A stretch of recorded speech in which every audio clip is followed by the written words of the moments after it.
Jose MOS കിച്ചണിലേക്ക് സ്വാഗതം. ഇന്ന് നമുക്ക് ഒരു ഈസി ആയിട്ട് ഒരു പരിപ്പും മാങ്ങയും പിന്നെ ചീരയും കൂടിയാണ് വെച്ച് നോക്കിയാലോ. ഇതെല്ലാവില്ലേ, സമയം കളയണ്ട, ഉടനെ വീഡിയോയിലേക്ക് പോവാം. ജോസ് മോസസ് കിച്ചൺ. അപ്പൊ തുടങ്ങല്ലേ എന്റെ കൂടെ കുക്ക് ചെയ്യാനായിട്ട്.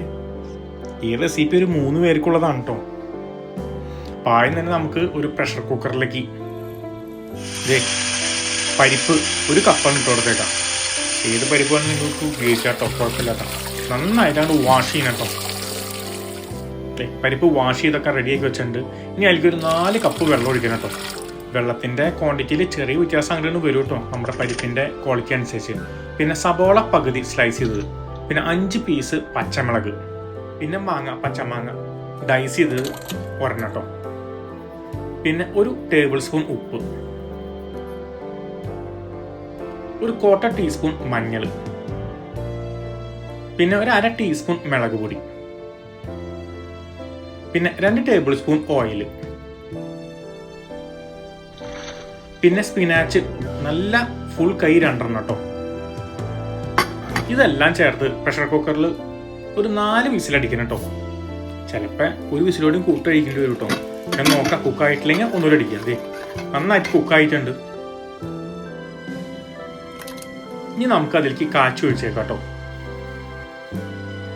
അപ്പോൾ അതിന് വേണ്ടിയിട്ട് ആദ്യം തന്നെ 2 ടേബിൾ സ്പൂൺ ഓയിൽ അങ്ങനെ ചൂടാക്കണം. ഓയിൽ അങ്ങനെ ചൂടായി വന്നു കഴിയുമ്പോൾ അതിലേക്ക് 1/2 ടീസ്പൂൺ കടുക് ഇടാം. അപ്പോൾ കടുക് ചറ പറയാനാണ്ട് കിടന്ന് പൊട്ടിക്കോളൂ. ആ പൊട്ടി കഴിയുമ്പോൾ അതിലേക്ക് 1/2 ടീസ്പൂൺ ജീരകം ഇടണം. പിന്നെ വെളുത്തുള്ളി ഒരു 3 പീസ് നന്നായിട്ട് ഇടിച്ചത് കേട്ടോ. പിന്നെ കുറച്ച് കറിവേപ്പില, പിന്നെ 2 പീസ് ഉണക്കമുളക് ഇതിങ്ങനെ കീറികൊണ്ട് ഇട്ടേക്കാം. പിന്നെ ആ ചെറു ചൂടിലതേ അങ്ങോട്ട് വഴക്കിയേക്കാം. നല്ല ഗോൾഡൻ കളറാവണ വരെ കേട്ടോ. ഓക്കെ, ഗോൾഡൻ കളറായി തീ അങ്ങോട്ട് ഓഫ് ചെയ്തേക്കാം. തീ അങ്ങോട്ട് മാറ്റി വെച്ച് 1/2 ടീസ്പൂൺ മുളക് പൊടിയാണ് ചേർത്ത് കൊടുക്കണം. ഒന്നങ്ങോട്ട് മിക്സ് ചെയ്യുക, ചിറ്റിക്കുക. നമ്മൾ നേരത്തെ വേവിച്ച് വെച്ച ആ പരിപ്പിൻ്റെയും മാങ്ങയുടെയും സ്പിനാച്ചിൻ്റെ മുകളിലേക്കാണ്ട് ഒഴിച്ചേക്കാം. പിന്നെ അതൊന്നും നന്നായിട്ടാണ്ട് മിക്സ് ചെയ്തേക്കാം. പിന്നെ ഉപ്പ് നോക്കാം, ആവശ്യത്തിന് കുറച്ചുകൂടി ഉപ്പും ചേർത്ത് കൊടുക്കാം. ഒന്നുകൂടി അത് മിക്സ് ചെയ്തേക്കാം. നോക്കി, നമ്മുടെ പരിപ്പും മാങ്ങയും ചീരയും കൂടിയുള്ള കറി റെഡി ആയിട്ടോ. അപ്പൊ എല്ലാവർക്കും ഈ പരിപ്പും മാങ്ങയും പിന്നെ ചീരയും കൂടിയിട്ട കറി ഇഷ്ടപ്പെട്ടെന്ന് പ്രതീക്ഷിക്കുന്നു. തീർച്ചയായും ഒന്ന് ട്രൈ ചെയ്ത് നോക്കാം. പിന്നെ നിങ്ങളുടെ എക്സ്പീരിയൻസ് എന്താണെന്നുള്ളത് എന്റെ കമന്റ് ബോക്സിൽ ഒന്ന് കമന്റ് ചെയ്യുക. പിന്നെ ഒരു കുഞ്ഞ് സപ്പോർട്ട്, എന്റെ വീഡിയോ ഒന്ന് ഷെയർ ചെയ്യുക, ലൈക്ക് ചെയ്യുക, സബ്സ്ക്രൈബ് ചെയ്യുക. എന്റെ ചാനൽ ജോസ് മോസസ് കിച്ചൺ. പുതിയ വീഡിയോ നാളെ കാണാം.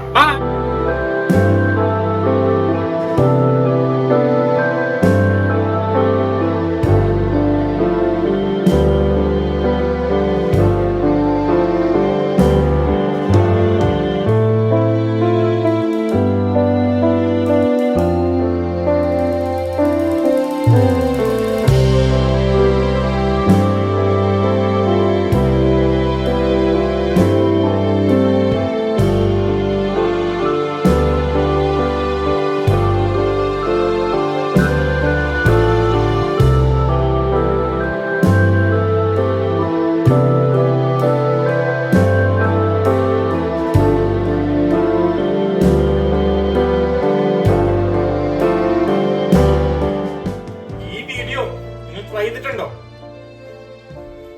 അപ്പൊ ഇതും ട്രൈ ചെയ്ത് നോക്കണേ.